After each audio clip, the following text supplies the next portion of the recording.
Shalom saudara dalam Tuhan. Saudara, kali ini Juma benar-benar menunjukkan kebotolannya terhadap Alkitab. Awalnya dia sok pintar tentang Alkitab, sok mengajari apologet Kristen. Tapi pada akhirnya dia tidak berkutik, bahkan seperti hampir nangis menghadapi apologet Kristen yang hebat ini. Saudara dalam Tuhan, langsung kita lihat videonya dan mari kita mendukung apologet Kristen dengan like dan share video supaya menjadi berkat bagi orang. Mari kita memulai, tekan tombol like sekarang juga dan setelahnya kita berkomentar di kolom komentar. Membuktikan eksistensinya kepada manusia supaya manusia yang punya akal akan mempercaya kepada dia bahwasan dia adalah Maha Kuasa. Tetapi kalau Tuhan yang diciptakan oleh manusia, dia tidak akan bisa menunjukkan kemahakuasaan kepada manusia secara langsung. Paham itu? Nah sekarang kalau Bang Juma mau bertanya, bertanyalah sepuas-puasnya, sesuka hati, silakan.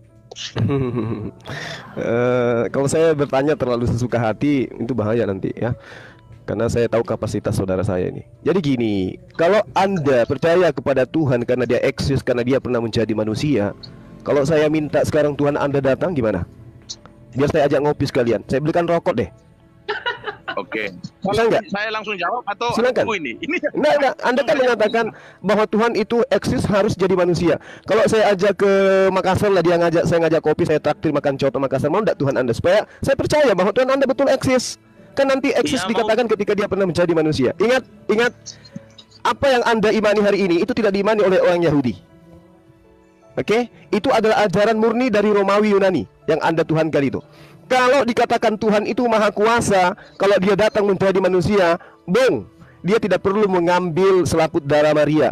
Seketika dia turun dari langit, ya, dengan jubahnya, lantas dengan dalam keadaan dewasa, teriak-teriak dia di langit, "Akulah Tuhan," supaya dianggap eksis. Umat Islam itu tidak begitu. Memahami Tuhan itu tidak begitu. Saya kasih perumpamaan jari-jari Anda tadi itu siapa yang bikin? Mak bapak Anda yang bikin gitu. Suara Anda itu bisa turun, bisa kencang suara Anda itu siapa yang bikin? Nenek, kakek, opung yang bikin. Itu adalah esensi yang tak terlihat yang membuat itu. Itulah yang kami sebut Allah Subhanahu wa Ta'ala. Kalau Anda mengatakan Tuhan kami tidak eksis, itu karena yang Anda anggap eksis itu adalah yang pernah dilahirkan manusia. Sekarang bisa nggak Tuhan Anda datang tuh ke Makassar tuh, biar saya bayarkan ojek dari bandara ke rumah? Bisa enggak? Kalau itu yang Anda anggap eksis, eksisnya pencipta langit dan bumi itu dengan adanya alam semesta ini. Kalau Allah Subhanahu wa Ta'ala itu tidak ada, maka alam semesta ini tidak ada. Kenapa? Karena penciptanya aja tidak ada. Bagaimana mungkin sesuatu itu bisa ada kalau penciptaannya tidak ada?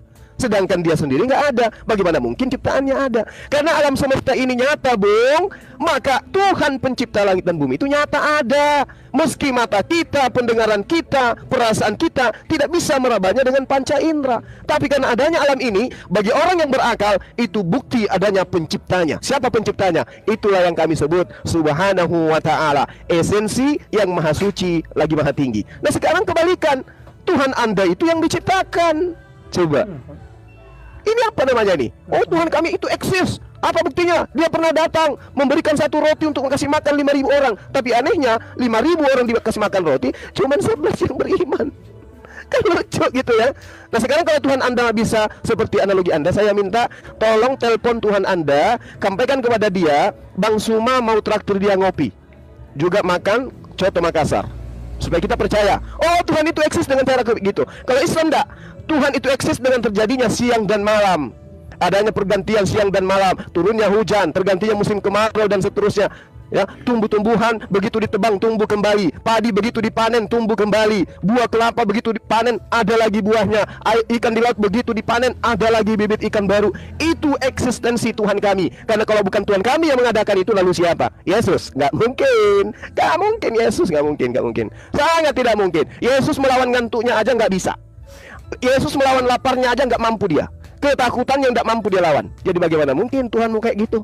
Nggak mungkin. Tuhan yang benar itu adalah Tuhan yang tidak bisa dipikirkan objek wujudnya, Tuhan yang tidak bisa kemudian dinarasikan kekuatannya. Kenapa? Dia maha kuat, dia maha dahsyat, dia maha besar, dia maha sempurna. Oke, sekali lagi Bang, supaya saya percaya Tuhan Anda itu, tolong telepon sekarang. Bang Suma ingin berbincang-bincang dengan dia. Saya ingin cerita tentang bisnis, mana tahu dia bisa memberikan solusi. Silakan.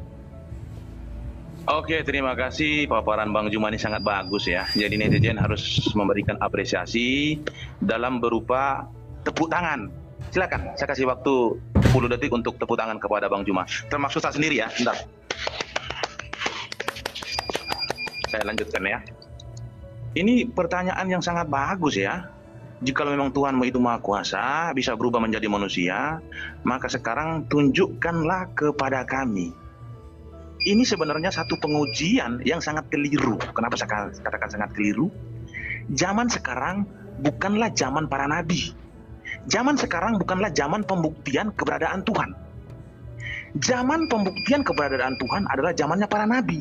Karena pada zaman nabi itu belum ada sebuah kitab yang didokumentasikan. Kalau zaman sekarang ini, orang mengimani Tuhan itu mempunyai ekstensi bisa menjadi manusia itu, yaitu pedomannya adalah kitabnya para nabi. Jadi zaman sekarang itu tidak perlu Tuhan menunjukkan ekstensinya secara langsung. Sekarang itu pedoman adalah Alkitab. Pada zaman Nabi itu belum ada kitab. Jadi Tuhan harus membuktikan secara nyata kepada orang-orang supaya orang yang punya akal ini percaya. Karena pada zaman itu kenapa Tuhan harus membuktikan bahwasan dia bisa menjadi manusia, dia bisa menjadi awan, dia bisa menjadi api?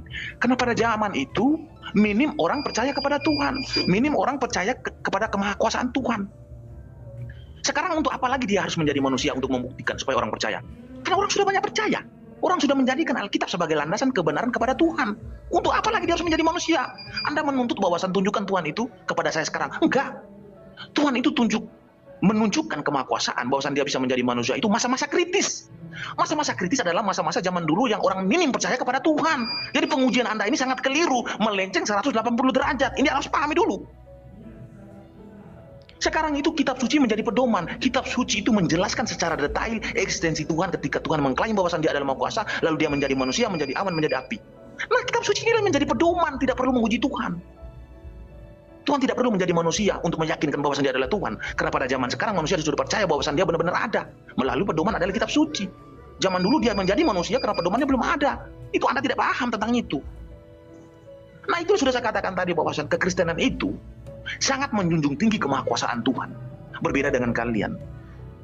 Kami sangat menjunjung tinggi kemahakuasaan Tuhan ketika Alkitab mengklaim bahwasan kemahakuasaan Tuhan itu sangat absolut. Kami akui itu. Kenapa kami akui bahwasan kemahakuasaan itu sangat absolut?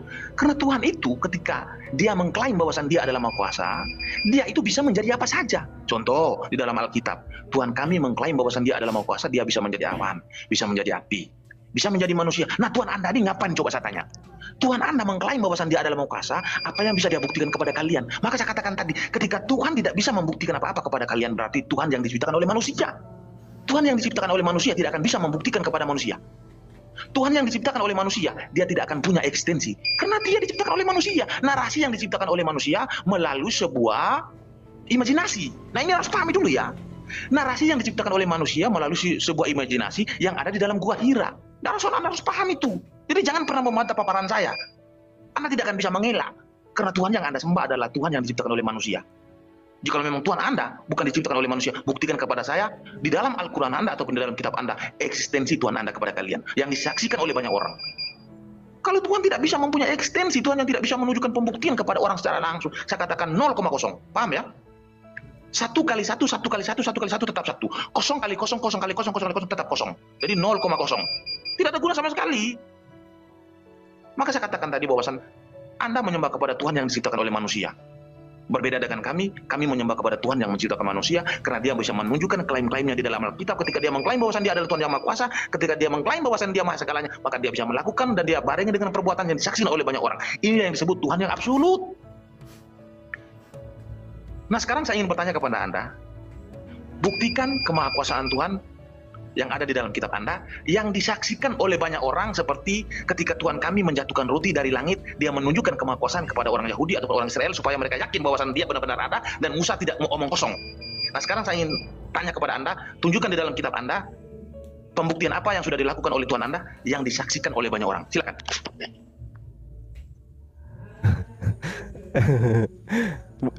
Boleh nggak saya tertawa dulu sejenak? 5 detik aja. Silakan. Allahu Akbar. Masya Allah, saudara saya ini pandai juga melawak. Allahu Akbar. Jadi kalau Anda bercerita tentang eksistensi, kemudian narasi yang Anda bangun itu narasi pelawak itu.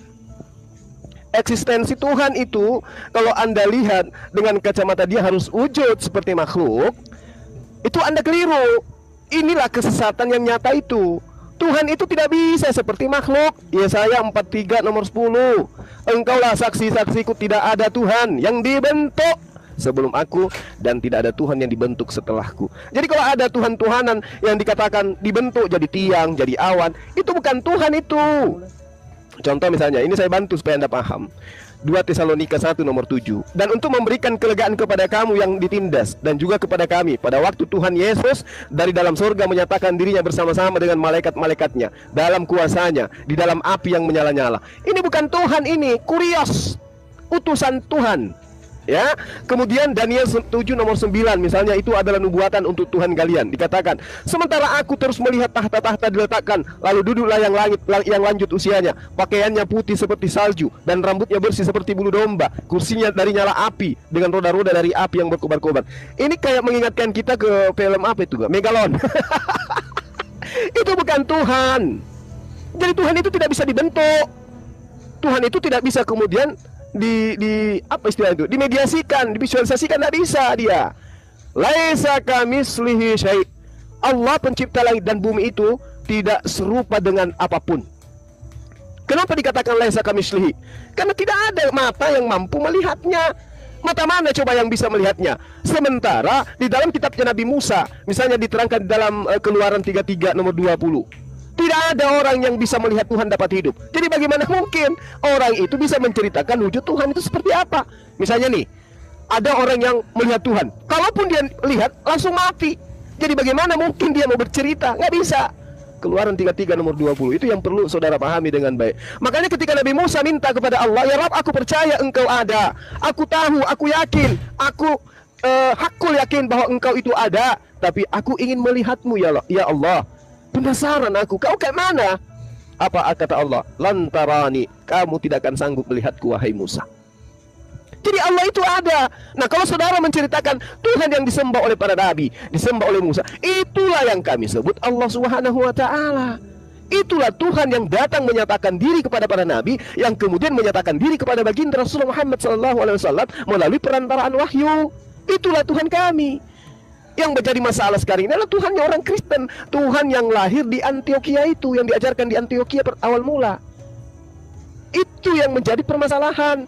Makanya saya minta kepada saudara, kalau yang Anda katakan Tuhan eksis itu nanti setelah kemudian ia dapat dilihat dan seterusnya, makanya saya minta, tolong tunjukkan Tuhan Anda itu ke saya. Kan Tuhan Anda kan tinggal bolak-balik tuh. Tapi kali ini saya minta dia datang dalam rupa perempuan, bisa nggak? Biar adil.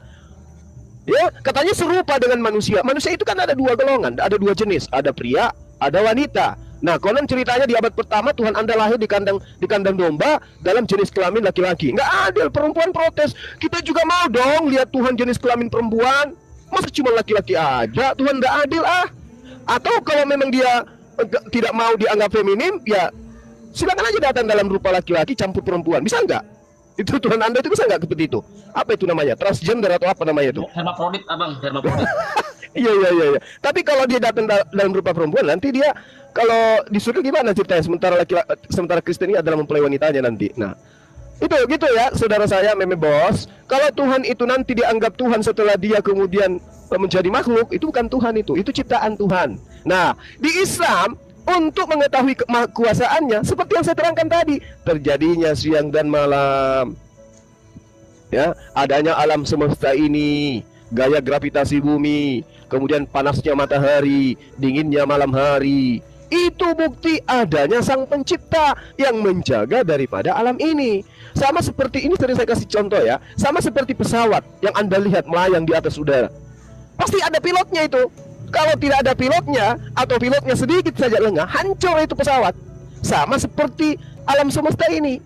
Meskipun kemudian kita tidak melihat yang menjaganya, tapi yang menjaga pasti ada. Itulah yang kami sebut Allah Subhanahu wa ta'ala. Jadi alam semesta ini pasti bertuhan. Kita ini pasti ada yang menciptakan. Nah, yang menciptakan ini sudah pasti bukan Yesus, tetapi penciptanya Yesuslah yang menciptakan ini semua. Itulah yang kami sembah, Bung. Yang membedakan kami dengan para nabi terdahulu hanya syariat, cara beribadah yang membedakan kami. Tapi Tuhan kami sama, berbeda dengan Kristen, Tuhannya beda. Tuhan yang Kristen itu berupa manusia yang pernah, mohon maaf, mati secara terkutuk. Nah, itu dia yang membedakan kita. Silakan. Jadi ini menarik ya ketika Bang Juma mengatakan begini. Tuhan yang kami sembah dengan Tuhannya para nabi itu sama. Syariatnya saja yang berbeda. Anda harus paham ya, Tuhan yang disembah oleh para nabi terdahulu itu tidak punya tangan kanannya ada dua. Saya ini penasaran dengan paparan Bang Juma, bahwasan Tuhan yang disembah oleh Bang Juma ini dengan Tuhannya para nabi itu sama, hanya berbeda syariat antara Bang Juma dengan para nabi. Jadi Bang Juma harus ingat ya, ini netizen yang dibawa karena kalian di sini mayoritas Muslim, pasang kuping kalian baik-baik. Para nabi tidak pernah menyembah Tuhan yang mempunyai tangan kanannya ada dua. Itu harus paham. Para nabi tidak pernah mengenal Tuhan yang tidak punya eksistensi. Para nabi itu tidak pernah mengenal Tuhan yang tidak maha kuasa. Para nabi itu salah satunya adalah Musa, itu mengenal Tuhan itu maha kuasa. Nah, maha kuasa dalam berupa apa, dalam bentuk apa, sudah saya jelaskan tadi secara detail. Dalam bentuk eksistensi, pembuktian secara nyata kepada manusia, supaya manusia itu tidak ada ragu tentang keberadaannya, tentang klaim-klaimnya. Itu Anda harus paham baik-baik dengan paparan saya, supaya Anda itu tidak jatuh ke dalam dosa, supaya Anda itu tidak akan menjadi domba yang tersesat. Kenapa? Karena memang tugas saya malam hari ini, saya sudah dipenuhi oleh Roh Kudus untuk menyelamatkan manusia-manusia yang tersesat. Seperti di zaman Yesus datang kepada Bani Israel untuk menyelamatkan domba-domba yang sudah tersesat. Jadi hari ini saya ditugaskan untuk menyelamatkan manusia yang telah sesat, yang menyembah kepada Tuhannya, yang mempunyai tangan kanan ada dua. Itu Anda harus pahami dulu. Jadi jangan pernah mengklaim bahwa Anda itu menyembah kepada Tuhannya para nabi. Sorry, don't worry. Don't worry. Saya tidak akan pernah setuju ketika Anda mengklaim bahwa Anda menyembah kepada Tuhannya para nabi, karena Anda telah menghina Tuhan. Karena Tuhannya para nabi tidak pernah mempunyai tangan kanan ada dua. Tuhannya para nabi tidak punya betis.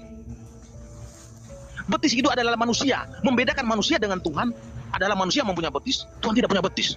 Tuhannya para nabi tidak punya betis. Jadi jangan pernah menyamakan Tuhan yang Anda sembah dengan Tuhannya para nabi. Tuhannya para nabi tidak punya betis, tetapi Tuhan yang Anda sembah punya betis. Membedakan manusia dengan hewan adalah betis. Hewan tidak punya betis, tetapi manusia punya betis. Tuhan Anda punya betis, berarti Tuhan Anda adalah manusia. Tuhannya para nabi bukan manusia, karena Tuhannya para nabi tidak punya betis. Tuhannya para nabi tidak punya tangan kanan ada dua. Anda harus paham itu dulu. Jadi jangan pernah menyamakan Tuhannya para nabi dengan Tuhan Anda. Tetapi kalau Anda mau menyamakan Tuhannya para nabi dengan Tuhan Anda, saya hanya mau mengatakan Anda telah tersesat. Oke, saya lanjutkan ya. Anda mengatakan di dalam kitab Keluaran, Musa mengatakan bahwasan Tuhan berbicara kepada dia, kamu tidak akan bisa memandang aku. Jikalau kamu memandang aku, kamu akan binasa. Ayat itu memang benar, tetapi ayat itu berbicara tentang hakikat Tuhan, bukan dalam konteks inkarnasi. Dalam konteks inkarnasi, wujud itu bisa dilihat, tetapi dalam konteks hakikatnya, Tuhan tidak akan bisa dilihat. Jikalau kamu berani melihat Tuhan, kamu akan musnah, kamu akan mati. Ini ancaman Tuhan kepada Musa untuk disampaikan kepada Bani Israel, bahwasan secara hakikat dia tidak akan bisa dilihat. Secara hakikat kamu tidak akan bisa melihat dia. Jikalau kamu melihat dia, kamu akan mati. Benar. Tetapi tidak dalam konteks inkarnasi. Dalam konteks inkarnasi, Musa bisa melihat Tuhan ketika Tuhan berubah wujud menjadi awan ataupun api. Ketika dalam zaman Yesus Tuhan bisa berubah wujud menjadi manusia. Itu dalam konteks inkarnasi. Artinya wujud yang digunakan Tuhan itu bisa dilihat, tetapi secara hakikat tidak akan bisa dilihat. Maka Yesus mempertegas, jangankan suaranya, rupanya pun tidak akan kamu lihat. Paham? Jadi saya hanya ingin menyampaikan sekali lagi bahwasan jangan pernah menyamakan Tuhan Anda dengan Tuhannya para nabi. Jika Anda menyamakan Tuhannya para nabi dengan Tuhan Anda telah memfitnah Tuhan. Di sini Anda telah membuat satu lelucon yang membuat saya merasa apa ya, macam seperti ingin tertawa, tetapi gimana ya, saya agak sedikit bingung mau menyampaikan. Nah, saya lanjutkan sedikit lagi dan Bang Juma mungkin akan memaparkan lagi. Saya lanjutkan ya. Ya, saya lanjut ya. Saya itu kenapa menuntut kepada kalian untuk membuktikan kemahakuasaan Tuhan kalian itu, dan kemahakuasaan Dia itu harus disaksikan banyak orang. Dan kemahakuasaan yang kalian maksud dan kalian jelaskan nanti itu harus terkonfirmasi di dalam kitab kalian. Jikalau kalian tidak mampu menjelaskan di dalam kitab kalian terkonfirmasi bahwa Tuhan kalian itu membuktikan tentang kemahakuasaan itu disaksikan oleh banyak orang, berarti apa yang saya tuduhkan kepada kalian bahwasan Tuhan yang kalian sembah ini Tuhan yang diciptakan oleh manusia itu benar. Saya sudah memberikan analogi dari tadi sudah mau 3-4 kali bahwasan Tuhan yang diciptakan oleh manusia tidak akan bisa mempunyai eksistensi. Tuhan yang diciptakan oleh manusia tidak akan bisa membuktikan keberadaan kepada ciptaannya. Ini saya jelaskan secara detail biar kalian paham ya. Kitab yang Anda imani itu dicatat oleh manusia. Kitab yang Anda imani itu tidak pernah jatuh dari langit dan disaksikan oleh banyak orang. Tidak ada. Kitab yang Anda imani itu dicatat oleh orang, dicatat oleh manusia. Nah, manusia ini siapa? Manusia ini adalah sahabat-sahabatnya Nabi Anda. Mereka itu bersumber dari Nabi Anda. Nah, Nabi Anda ini bersumber dari mana? Bersumber dari dalam gua Hira. Jadi sudah dipastikan bahwasan kitab yang Anda imani sekarang ini dicatat oleh manusia yang bersumber dari seorang nabi yang masuk ke dalam gua Hira. Ketika masuk ke dalam gua Hira, beliau mengklaim bahwasan beliau ini bertemu dengan seorang malaikat. Nah, malaikat ini menyampaikan titipan dari Allah Subhanahu wa taala. Ini ada sebuah klaim. Maksud saya itu begini loh, ketika seseorang mengklaim bahwasan Tuhan dia adalah Maha Kuasa, Tuhan dia Maha segalanya, Tuhan dia bisa melakukan segalanya. Ya buktikan pada zaman itu. Supaya apa? Supaya orang-orang yang punya akal pada zaman itu yakin bahwasan apa yang diberitakan oleh orang tersebut ini benar-benar nyata. Contoh, sudah saya jelaskan tadi, Musa naik ke atas gunung Horeb nih. Lalu dia berbicara dengan Tuhan. Lalu dia turun ke bawah, dia panggil orang Israel, semua kalian ke sini. Saya tadi itu berbicara dengan Tuhan. Tuhan itu mengklaim bahwasan dia adalah Maha Kuasa dan dia ini pencipta alam semesta. Apakah orang-orang Israel ini yang punya akal ini percaya begitu saja? Enggak, mereka tidak akan percaya begitu saja, bro. Mereka tidak mau. Mereka punya akal. Maka mereka harus menuntut kepada Tuhan, Musa. Ketika mereka menuntut kepada Musa, lalu Tuhan mendengar. Maka di Keluaran 19 ayat 9 sampai habis itu, ketika bangsa Israel menuntut kepada Musa, maka Tuhan mendengar. Maka Tuhan menyampaikan kepada Musa, bahwasan Musa, sampaikanlah kepada Bani Israel, bahwasan dalam 3 hari kemudian aku akan turun dalam berupa awan ataupun api. Supaya apa? Supaya maksud ketika aku berbicara dengan engkau, mereka dapat mendengar, dan mereka senantiasa percaya kepada engkau sampai selama-lamanya. Ini janji Tuhan kepada Musa. Tuhan berjanji kepada Musa untuk meyakinkan pada bangsa Israel ini bahwasan dia benar-benar Maha Kuasa, bahwasan dia benar-benar ada. Itu dengan caranya dia datang kepada Bani Israel dalam berupa awan ataupun api dan berbicara langsung kepada Musa. Supaya apa dia berbicara langsung kepada Musa? Supaya bangsa Israel itu mendengar dan mereka senantiasa percaya kepada Musa. Supaya besok-besoknya nanti ketika Musa turun dari gunung Horeb lalu mengatakan dia berbicara dengan Tuhan, orang Israel percaya karena mereka sudah menyaksikan secara langsung Tuhan datang dalam kemahakuasaan dalam berupa awan ataupun api. Nah, ini yang saya maksud. Nah, sekarang buktikan kepada saya di dalam kitab Anda apa yang Tuhan Anda buktikan kemahakuasaan yang disaksikan oleh banyak orang. Tolong dijawab itu, jangan putar-putar, silakan. Jadi yang pertama, saudaraku, Meme Bos, kalau kemudian Anda mengatakan, wah, Tuhannya para nabi itu tidak memiliki 2 tangan. Tapi apakah kemudian Tuhannya para nabi itu memiliki tangan kiri? Coba. Ada enggak dalilnya? Oh, aku memiliki tangan kiri. Atau apakah Tuhannya para nabi itu punya lato-lato yang pernah disunat? Ayo. Apakah Tuhannya para nabi itu pernah mati menjadi mayat? Nah, kalau pernah berarti Yesus itulah Tuhan yang benar. Tapi kan tidak. Nah, sekarang kita masuk ke dalam pemaknaan tangan Tuhan itu dua-duanya kemudian kanan. Yang perlu Anda pahami, Tuhan di dalam ajaran agama Islam itu adalah laisa kamitslihi syai'. Jadi ketika dalam hadis dikatakan wakil tayadaihi yamin, itu bukan berarti Tuhan betul-betul dalam arti kata seperti makhluk memiliki tangan dan semuanya sebelah kanan. Tidak.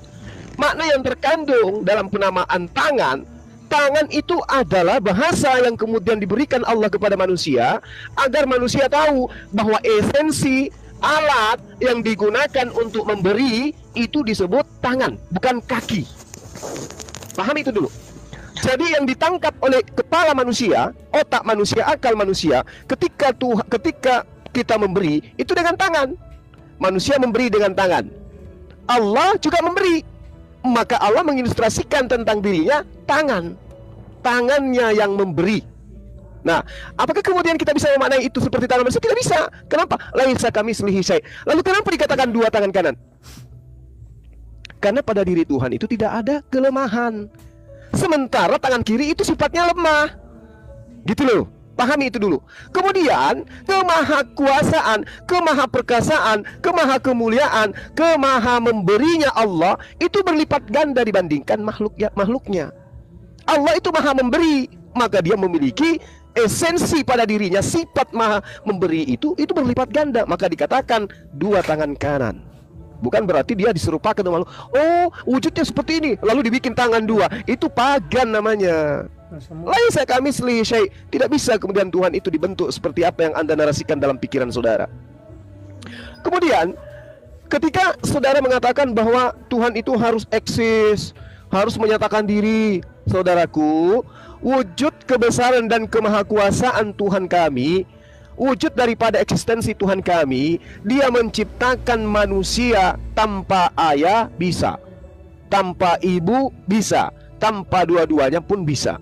Itu Tuhan kami. Mereka diciptakan seperti Adam, Hawa, Yesus dicipta tanpa kesempurnaan orang tua. Adam tanpa ayah ibu, Hawa tanpa ibu, Yesus tanpa ayah. Siapa yang membuktikan itu? Bahwa itu adalah ciptaan Tuhannya orang Kristen, yaitu Yesus. Nggak ada. Nggak ada yang bisa yang mengatakan, oh yang menciptakan Yesus adalah Yesus. Nggak ada. Tapi yang menciptakan Yesus itu adalah Allah Subhanahu wa Ta'ala, pencipta langit dan bumi. Makanya dikatakan innama amruhu idza arada syai'an ayyaqula lahu kun fayakun. Ketika kemudian Allah Subhanahu wa Ta'ala ingin menciptakan sesuatu, maka dia cukup mengatakan jadi, maka jadi. Siapa yang menciptakan itu? Siapa yang menciptakan? Siapa yang membuat Maria hamil? Allah Subhanahu wa Ta'ala, Tuhan pencipta langit dan bumi, bukan Yesus. Siapa yang menciptakan Maria? Ibunya Tuhan yang Kristen, Allah Subhanahu wa Ta'ala, bukan Yesus. Apa itu klaim? Memang betul. Itu klaim memang betul. Allah yang mengklaim dirinya yang menciptakan segala sesuatunya. Coba tunjukkan, ada nggak klaimnya Yesus menciptakan segala sesuatu? Nggak ada. Kenapa? Dia bukan Tuhan. Aku tidak dapat berbuat apa-apa dari diriku sendiri. Jadi ketika kemudian Musa menyeberangi laut, siapa yang bekerja di sana? Allah Subhanahu wa Ta'ala, Tuhan pencipta langit dan bumi. Ketika kemudian Abraham dimintai oleh Tuhan untuk mengorbankan anak tunggalnya, siapa yang memerintahkan itu? Pencipta langit dan bumi. Ketika kemudian Adam diciptakan, siapa yang melakukan pekerjaan itu? Pencipta langit dan bumi. Ketika kemudian Daud, Salomo, dan semua para nabi itu melakukan mukjizat, siapa yang memberikan mukjizat itu? Pencipta langit dan bumi. Pencipta langit dan bumi yang tak nampak oleh mata inilah yang kemudian kami namai Allah Subhanahu wa Ta'ala. Laisa kamitslihi syai', tidak serupa dengan apapun. Sementara Tuhan Anda manusia Yesus. Beda kita, beda kelas. Anda mentuhankan ciptaan Tuhan kami. Tuhan Anda berdoa kepada Tuhan kami. Gitu loh. Ya, ini yang perlu saudara pahami. Jadi ketika Anda mengatakan, saya tidak percaya kepada Tuhan Anda, Bang Suma. Kenapa? Tuhan Anda tidak eksis. Waduh, mata Anda itu mau dicopot kayaknya. Emang Anda hirup udara itu siapa yang buat? Oh Tuhan. Ya itulah Tuhan kami yang buat itu. Yang masalahnya sekarang adalah Anda tidak percaya. Yang Anda percaya itu Tuhan yang ada dalam angan-angan saudara. Yang kami imani adalah pencipta alam semesta ini. Nah sekarang kalau kita mau mengatakan pencipta langit dan bumi itu makhluk, yang mana makhluknya? Paling Yesus kan menurut Anda. Nah sekarang saya minta Yesus datang. Boleh nggak dia datang sekarang? Sekali lagi saya katakan, saya mau traktir dia ngopi bareng. Saya mau asap-asap sama dia. Saya mau ajak dia ke tempat wisata saya mandi-mandi, biar tak ajarin berenang gitu loh. Ya. Kalau Tuhan Anda katakan Anda bisa eksis dalam arti kata dia datang seperti manusia, silakan Anda perintahkan, minta dia. Anda kan anak Tuhan. Anda kan punya Roh Kudus. Coba tanya Roh Kudusnya. Roh Kudus, Bang Suma mau Tuhan Yesus datang ke Makassar. Nanti Bang Suma yang traktir Tuhan Yesus ngopi gitu. Kubelikan baju, Bang. Kubelikan baju, kubelikan selimut. Percayalah sama saya. Tapi masalahnya sekarang, apakah betul Yesus itu bisa datang? Gak bisa. Kedatangan yang kedua nanti di akhir zaman untuk menghakimi orang-orang yang melantiknya menjadi Tuhan. Nah, apa bukti bahwa Tuhan Anda itu dibuat? Roma 14 nomor 9. Tuhan kami gak bisa dibuat. Dan kenapa? Tuhan kami lah yang membuat. Gitu ya saudara Mimi. Jadi yang kami sembah itu pencipta langit dan bumi, yang kami sebut esensi maha suci lagi maha tinggi. Nah, sementara Tuhan Anda itu bernama Yesus. Yesus itu bukan Tuhan. Dia kurios, dia sayyid, dia Tuhan, dia ciptaan Tuhan. Silakan. Ya mantap ya paparannya. Itu beri tepuk tangan dulu tuh. Apa buat netizen yang di bawah itu, kalian harus memberikan apresiasi ya, beri tepuk tangan ya. Luar biasa paparannya ini ya. Jadi begini ya. Saya sudah katakan tadi, Anda ini dari tadi kebanyakan klaim Tuhan Anda maha kuasa lah, maha segala lah. Anda menghirup udara itu siapa yang membuat? Itu Tuhan kami lah. Saya sudah katakan dari tadi bahwasan itu adalah sebuah klaim yang tidak dibuktikan secara nyata dan tidak dibuktikan dengan perbuatan. Paham ya? Klaim-klaim. Nah, klaim-klaim seperti inilah yang dikatakan klaim kosong, tong kosong nyaring bunyinya. Inilah klaim kosong. Saya sudah katakan dari tadi bahwasan Tuhan yang Anda sembah ini adalah Tuhan ciptaan manusia. Jadi kalau memang dia benar-benar Tuhan, itu harus mempunyai ekstensi. Dari tadi saya uji ekstensi Tuhan yang Anda imani, yang Anda sembah itu 0,0. Anda tidak akan bisa membuktikan apa-apa. Memang pada kenyataan memang Tuhan yang Anda sembah ini diciptakan oleh manusia kok. Tuhan yang diciptakan oleh manusia itu tidak punya ekstensi. Contoh, saya menciptakan sebuah patung, lalu saya sembah. Apakah patung itu bisa diuji kemakuasaannya? 0,0. Lalu saya menciptakan sebuah batu, lalu saya ajak orang untuk menyembah. Apakah batu itu bisa berekstensi?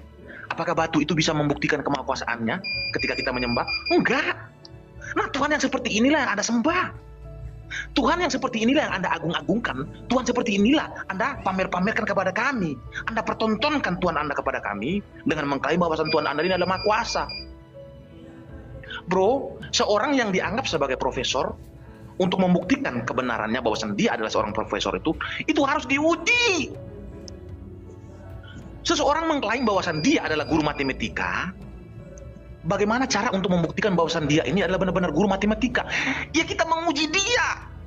Benar tidak dia bisa mengajarkan tentang matematika. Tetapi kalau dia mengklaim bahwa dia adalah guru matematika, lalu kita uji dia, lalu dia tidak bisa membuktikan apa-apa. Itu namanya 0,0, hanya klaim kosong, klaim yang tidak bisa diuji, klaim yang tidak dapat dipercaya. Saya sudah katakan dari tadi, tinggalkanlah Tuhan yang diciptakan oleh manusia, karena Tuhan yang diciptakan oleh manusia, Tuhan yang tidak punya eksistensi, Tuhan yang tidak bisa menunjukkan pembuktian-pembuktian secara langsung kepada kalian. Tuhan yang benar adalah Tuhan yang Maha Kuasa yang bisa membuktikan secara langsung.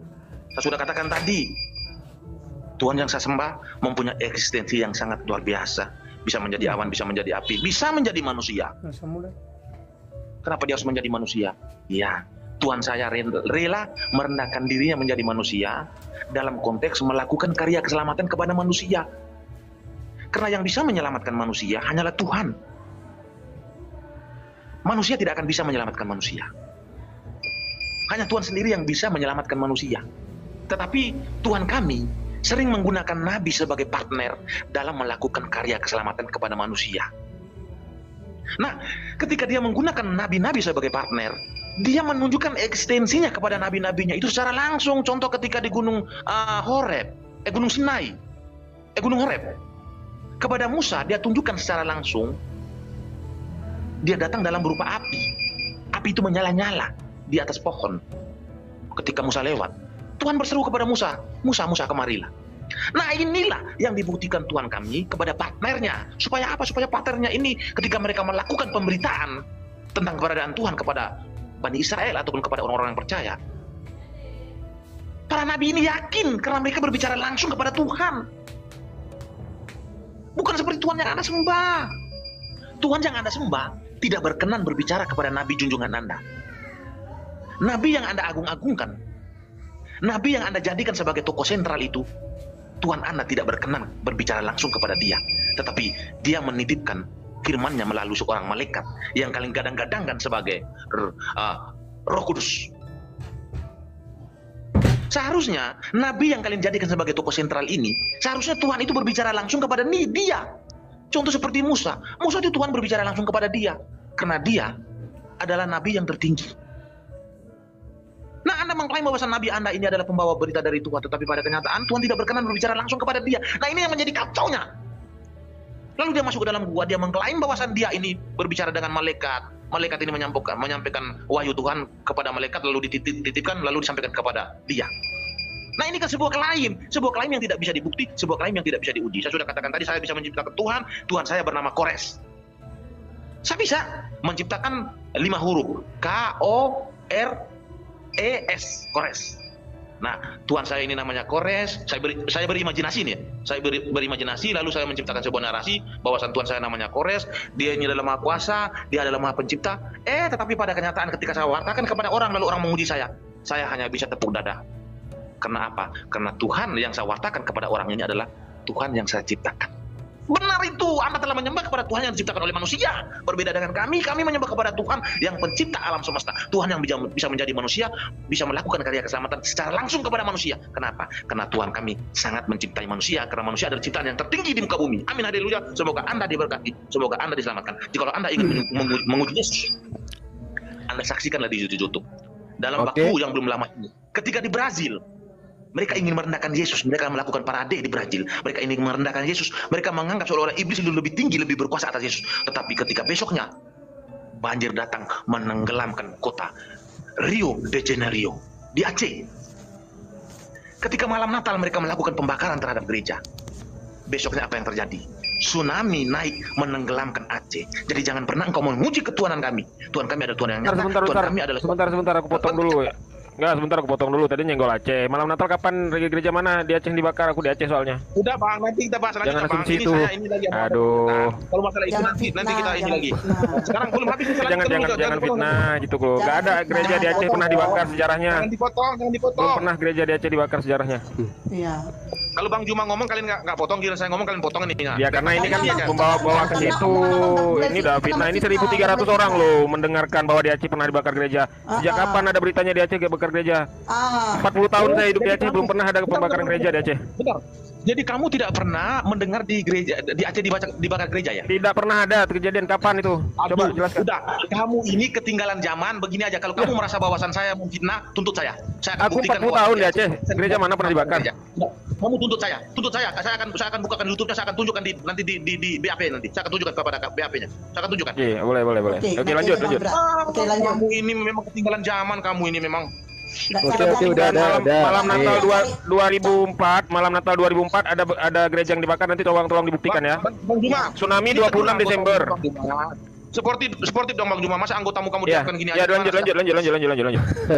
Iya, Anda soalnya mempraktekkan Filipi 1:18 anggota soalnya. Bang Juma ini memang mereka ini punya trik untuk menghalangi paparan saya. Mereka ini Enggak Bang, di dalam kitab saudara memang ada dikatakan tentang pemberitaan Kristus, baik diberitakan dengan cara bohong maupun jujur, aku tetap bersuka cita.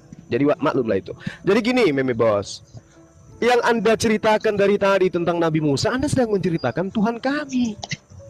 Yesus Anda anggurin. Gimana cerita Bang ini? Al-Quran menerangkan, qala ya Musa inni istafaituka 'alan nasi birisalati wa bikalami fa husma ataituka wa kum minasyakirin. Yang Anda ceritakan tadi itu Tuhan kami. Yang kita mau bahas ini kekuasaan Tuhan Anda, Yesus. Tuhan kami yang Anda cerita itu. Ketika Anda bercerita tentang Nabi Musa, itu Anda sedang bercerita tentang Tuhan kami tuh. Karena Tuhan kami yang berkarya di dalam pewahyuan terhadap para nabi. Anda mengatakan klaim, Tuhan itu mengklaim dirinya Tuhan, wajib. Nah sekarang kita uji, apakah Tuhan Anda pernah mengklaim dirinya Tuhan? Yesus, pernah nggak mengklaim dirinya Tuhan? Akulah Tuhan, tidak ada Tuhan selain aku. Itu di mana Yesus mengklaim itu? Nggak ada. Jadi kalau Tuhan mengklaim dirinya Tuhan, wajar. Kalau ada Tuhan mengaku dirinya Tuhan, uji coba dia. Nah, yang salahnya sekarang adalah Anda mengklaim Yesus itu Tuhan, padahal Yesus sendiri tidak pernah mengklaim dirinya Tuhan. Kalau Allah Subhanahu wa taala mengklaim dirinya Tuhan, wajar. Innani anallah la ilaha illa ana. Akulah yang kemudian mewahyukan pada para nabi. Itu klaim.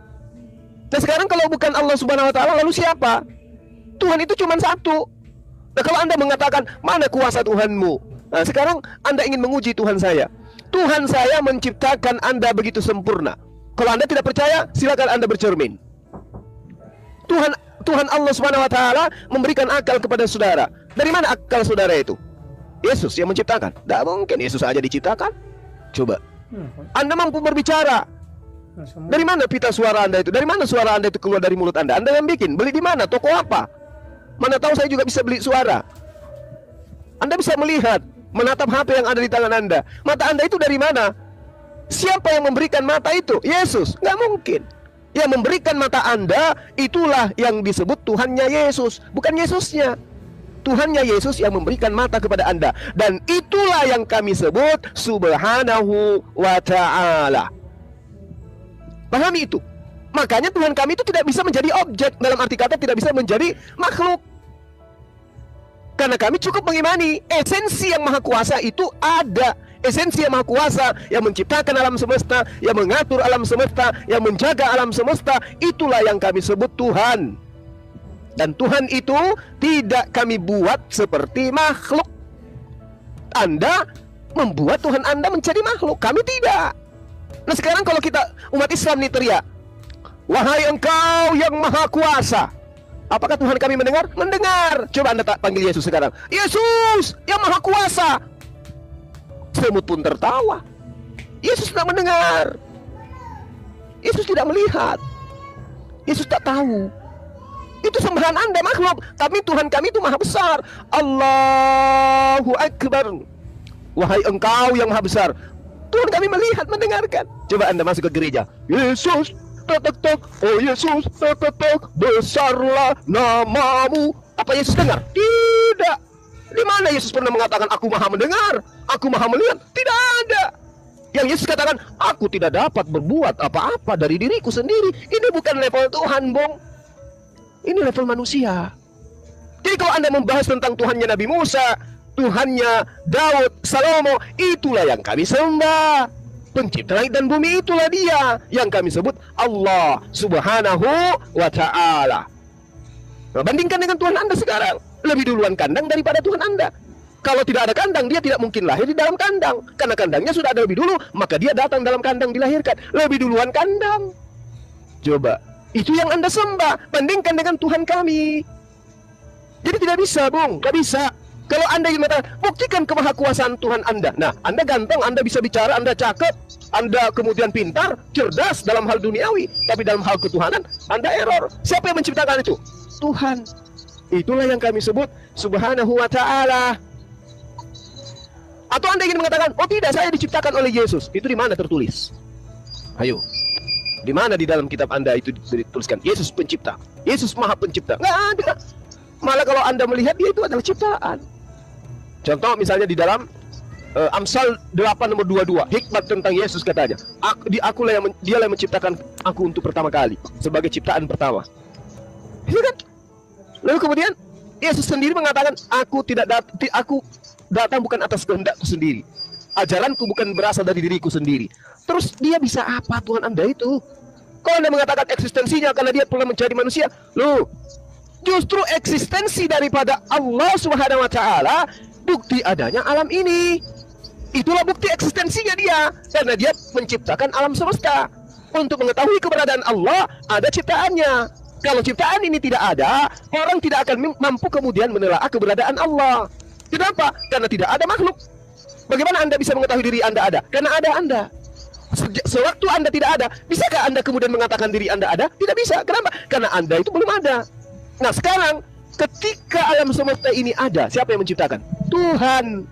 Itulah yang kami imani, Allah Subhanahu wa Ta'ala. Jangan Anda minta Allah Subhanahu wa Ta'ala itu harus lahir menjadi manusia. Halo, selamat pagi Om. Pagi sayang. Minum kopi yuk. Ayo. Nah, yang temani ngobrol itu ternyata Tuhan. Gak bisa kayak begitu. Minta ikan goreng, minta madu untuk makan, itu adalah Tuhan. Wah, gak bisa kayak begitu. Itu bukan Tuhan. Ya, itu ajaran pagan itu. Tuhannya bisa ditemani ngobrol, Tuhannya tidur bareng, Tuhannya sama-sama pergi jala ikan. Itu bukan Tuhan. Itu ada di cerita dongeng.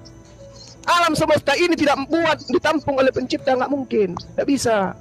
Karena pencipta ini maha sempurna. Kemahasempurnaan Allah, kemahasempurnaan pencipta, tidak ada padanya kelemahan. Nggak ada. Kalau Anda mengatakan bahwa yang datang kepada Musa itu berupa api, itu adalah Tuhan, coba Anda telah lagi. Tidak ada manusia yang dapat melihat Tuhan. Keluaran 33 nomor 20. Percaya Anda dengan dalih yang ada dalam kitab saudara itu? Kalau Anda percaya, berarti yang dilihat Musa berupa api itu bukan Tuhan. Karena tidak ada manusia yang dapat melihat Tuhan. Bahkan Yesus yang Anda Tuhankan mengatakan, Bapa yang mengutus aku, suaranya tidak bisa kau dengarkan, wajahnya tidak bisa kau lihat. Tidak ada yang bisa melihat Bapa. Nah, percaya Anda dengan pernyataan Yesus? Kalau Anda percaya, berarti Yesus bukan Tuhan. Nah, sekarang kalau kita melihat kemahakuasaannya, ya, coba Anda lihat. Orang-orang yang menuliskan tentang Yesus adalah Tuhan, semuanya mati mengenaskan. Yang membunuh Tuhan Anda justru hidup melenggang. Tentara-tentara Romawi itu tidak ada kita dengarkan dia mati dipancung, dia mati dibakar, dia mati diseret kuda, nggak ada. Loh, yang menceritakan Tuhan datang dalam rupa manusia, mati terkutuk di atas tiang salib. Tuhan itu datang kemudian membatalkan hukum-hukumnya sendiri. Justru mereka bermatian dengan cara-cara yang tidak stabil, yang tidak normal.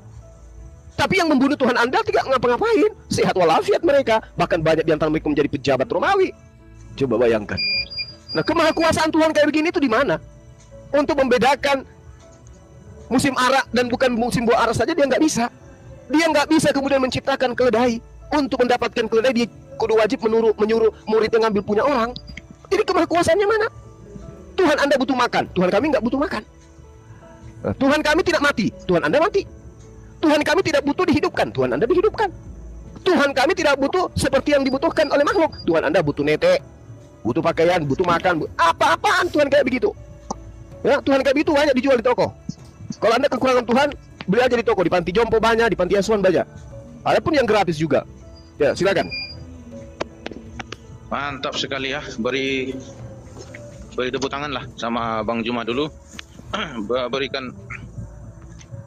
tepuk tangan dulu buat penonton ya. Itu kalian harus mengapresiasikan kepada Bang Juma bahwasan paparan dia ini sangat bagus ya. Tetapi jangan lupa bahwasan saya masih ada waktu untuk mengkonter. Baik, saya lanjutkan ya.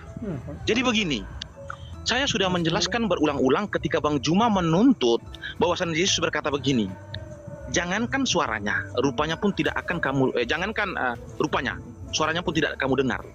Saya sudah katakan tadi, Musa baik pun Yesus menegaskan bahwasan Tuhan itu tidak bisa dilihat. Tidak bisa dilihat di situ dalam konteks apa? Dalam konteks hakikat. Hakikat itu apa? Hakikat Tuhan adalah roh.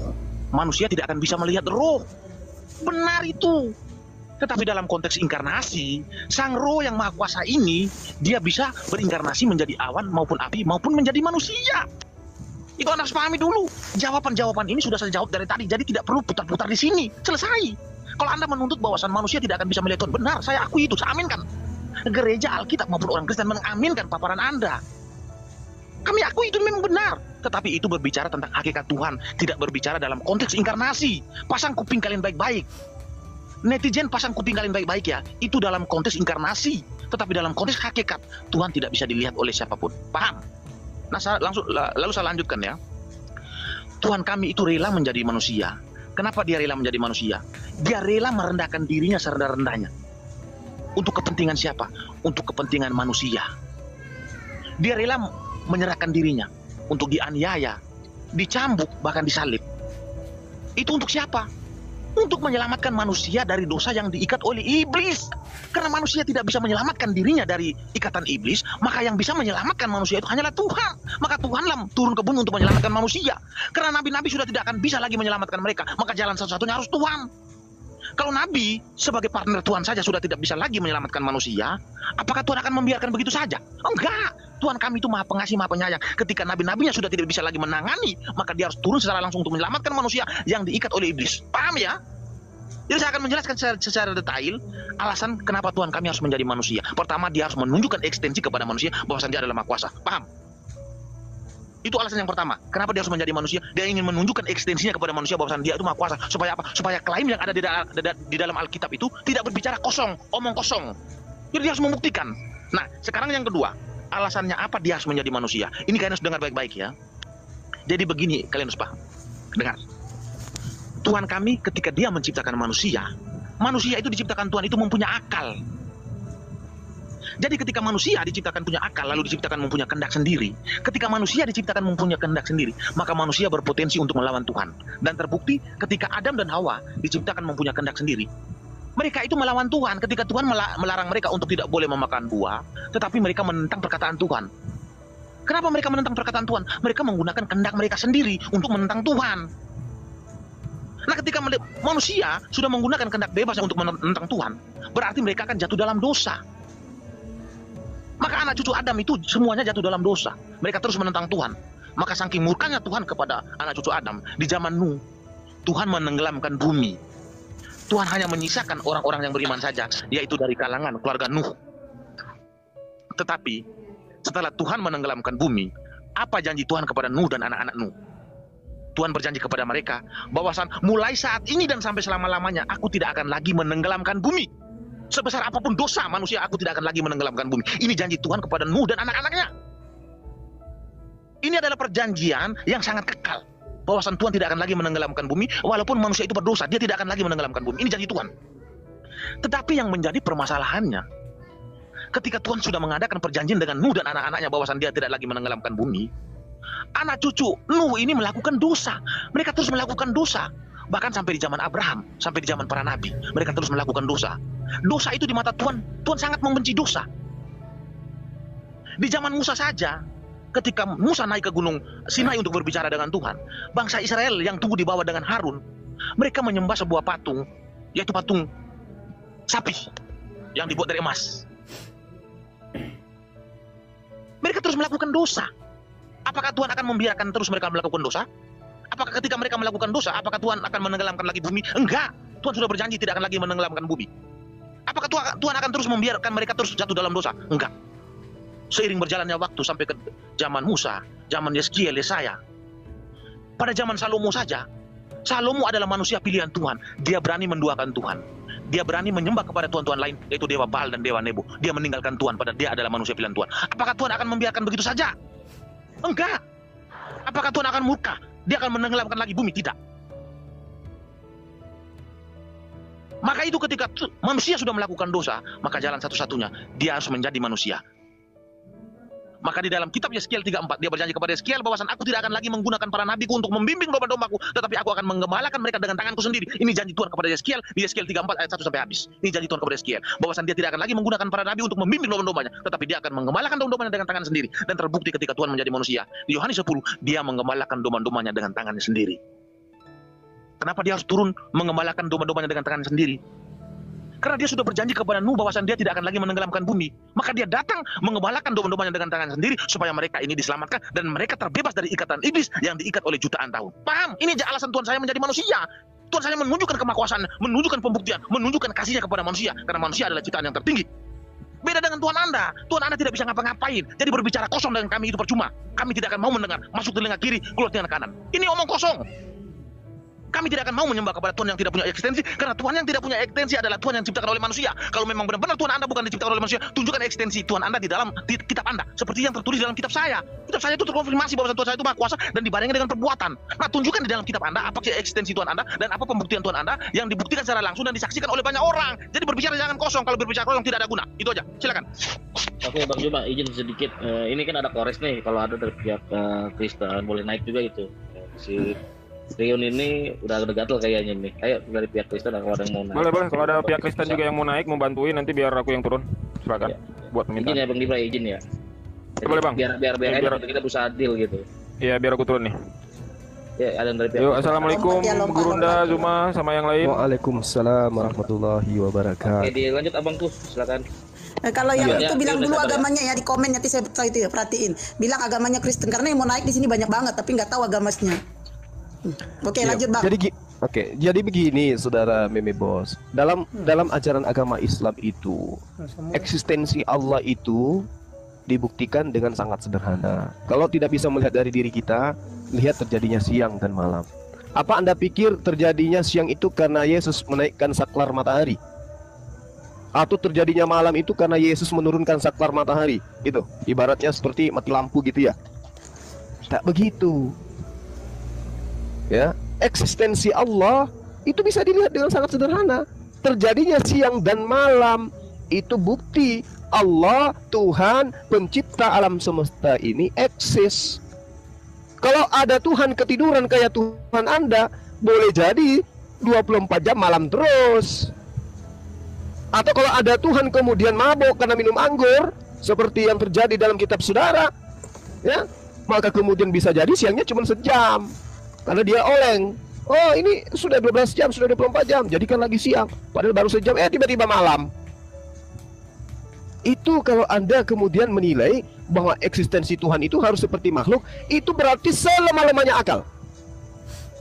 Sedangkan manusia diberikan anugerah oleh Allah sebagai wujud eksistensi keberadaan Allah. Dengan akal itu kemudian manusia bisa mengetahui mana baik, mana yang benar, mana yang salah, mana yang buruk. Tuhan menciptakan akal itu selalu bersifat logis dalam berpikir bahwa Tuhan tidak mungkin bisa terjebak dalam ruang dan waktu. Tetapi ketika Anda mengatakan Tuhan Anda itu adalah inkarnasi, Anda lari ke ajaran pagan. Itu ajaran Helenisme itu yang kayak gitu, politeisme. Memang di dalam teologi Kristen ada keyakinan bahwasanya Tuhan inkarnasi menjadi manusia. Artinya bahwa Tuhan bisa dikuasai oleh ruang dan waktu.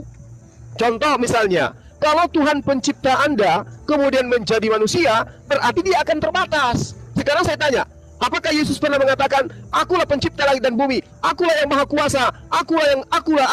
Enggak pernah kan? Kenapa? Karena Yesus manusia. Nah, kalau Tuhan Anda, kalau Tuhan itu betul, dia terikat oleh ruang dan waktu, maka seperti Yesus adanya. Tapi itu mustahil. Kalau Tuhan kemudian masuk ke dalam tubuh Yesus, berarti Yesus manusia kerasukan Tuhan. Tetapi kalau Tuhan kemudian betul-betul menjadi manusia, inkarnasi seperti Yesus, berarti dia sama seperti setara dengan kalau kita analogikan babi ngepet. manusia, inkarnasi menjadi babi. Manusianya masih ada, hilang, yang ada tinggal babi. Nah kalau inkarnasi, begitu juga. Kalau misalnya Tuhan pencipta dan bumi berinkarnasi menjadi manusia, Tuhannya hilang, yang ada tinggal manusia. Apakah demikian? Lalu siapa yang menjaga alam semesta ini? Kalau Tuhan Anda itu sudah menjadi manusia, siapa yang menjaga alam semesta ini ketika Tuhan Anda tidur? Kan tadi inkarnasi tuh. Sama seperti ketika ada manusia menjadi babi ngepet, ya kan? Manusianya hilang, yang ada tinggal babinya, ngepet lagi. Nah Anda tanpa malu-malu dikasih akal, tapi Anda mengatakan Tuhan Anda inkarnasi. Ajaran inkarnasi itu ajaran paganisme. Tuhan Anda berubah wujud menjadi makhluk. Hai. Jadi Tuhan itu, kalau Anda mengatakan Tuhan Anda menjadi inkarnasi menjadi manusia, berarti Tuhan Anda itu terikat oleh ruang dan waktu. Lalu siapa yang menjaga alam semesta ini? Lalu kenapa ketika dia menjadi manusia dia tidak mengatakan, wahai murid-muridku, sesungguhnya aku ini adalah penciptamu, aku ini tadinya adalah Tuhan, tapi sekarang aku menjadi manusia. Apa pernah Yesus mengatakan gitu? Nggak pernah. Tapi pengarang-pengarang bebas itulah yang mengatakan dia mengosongkan diri dan tidak menganggap dirinya setara dengan Tuhan, tapi dia merendahkan, mengosongkan diri menjadi manusia. Itu kata siapa? Pengarang kitab saudara. Kenapa Yesus tidak yang mengatakan dia seperti itu sendiri? Kenapa? Yesus tidak bisu, bahkan dia disebut guru, tapi kenapa dia tidak mengajarkan hal demikian? Kenapa? Karena Yesus itu nabi, Yesus itu rasul. Dia mengatakan dalam kitab saudara bahwa aku tidak berkata-kata dari diriku sendiri, apa yang aku katakan adalah apa yang diperintahkan. Berarti dia bukan inkarnasi Tuhan.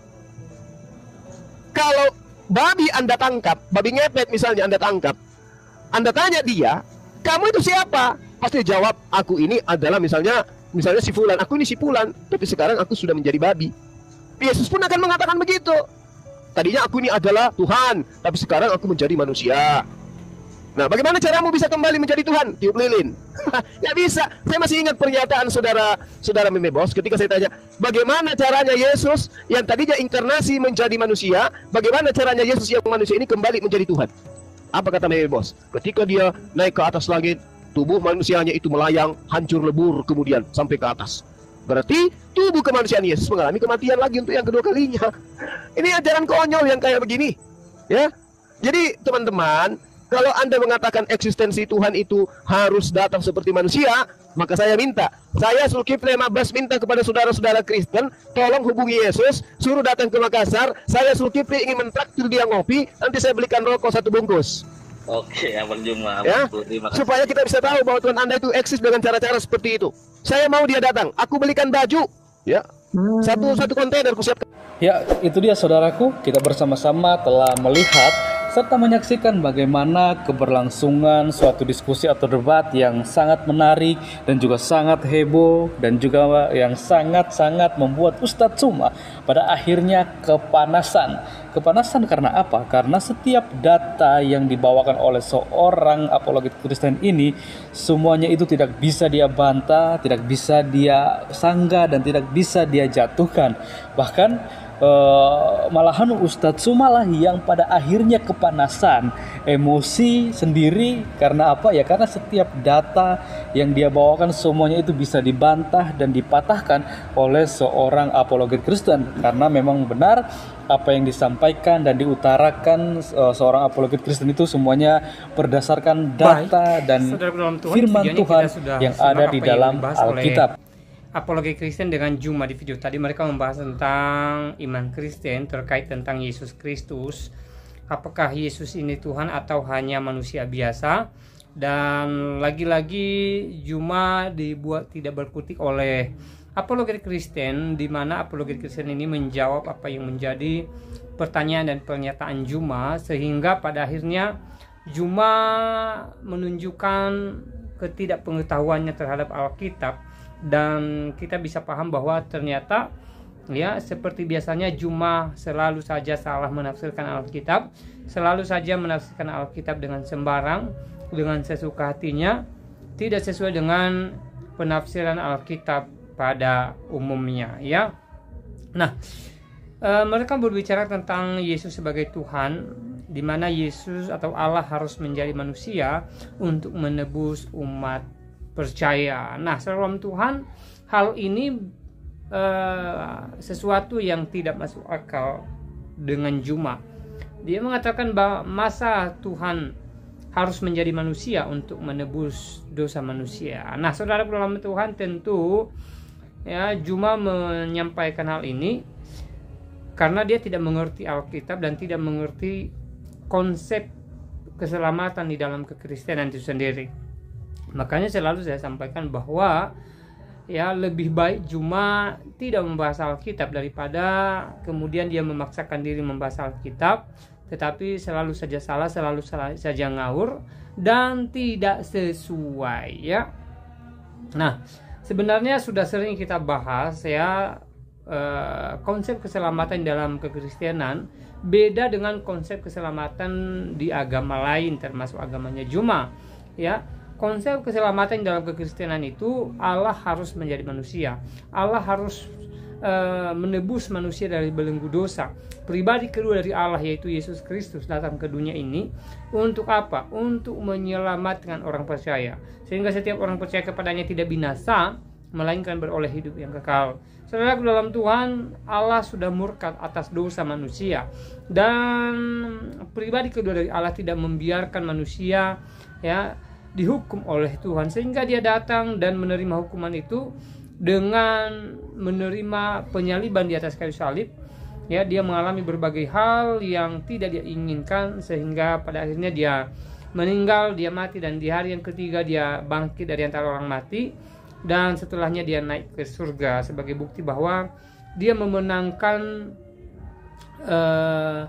orang percaya atas maut. Artinya kemenangannya bukan untuk dia sendiri, tetapi untuk orang percaya. Sekali lagi, tujuannya supaya setiap orang percaya tidak binasa, melainkan beroleh hidup yang kekal. Nah, saudara Tuhan, tentu ini tidak dipahami oleh Juma ya. Pemikiran Juma tentu tidak sampai yang memikirkan hal ini, dan wajar saja karena Juma bukan Kristen dan Juma tidak punya pengetahuan tentang itu. Jadi wajar-wajar saja kalau kemudian pengetahuan Juma tidak sampai memikirkan hal ini ya. Makanya sedang saya sampaikan, alangkah lebih baiknya kalau kemudian ya Juma tidak membahas Alkitab ya. Lebih baik dia fokus kitabnya, dia fokus membahas agamanya dia, itu lebih baik daripada dia membahas Alkitab tetapi selalu saja salah, selalu saja ngawur, dan selalu saja tidak sesuai dengan apa yang dipesankan oleh Alkitab itu sendiri. Nah, saudara dalam Tuhan, selebihnya seperti apa tanggapan saudara, silakan tulis di kolom komentar. Tuliskan tanggapan yang baik, yang positif, terutama tanggapan-tanggapan yang memuji muliakan nama Tuhan, dan tanggapan atau komentar yang memberkati kita sekalian. Dan saya pribadi tidak terlalu panjang lebar menyampaikan pesan video ini. Semoga video ini memberkati kita, menguatkan iman kita, dan Tuhan Yesus memberkati kita semua. Shalom.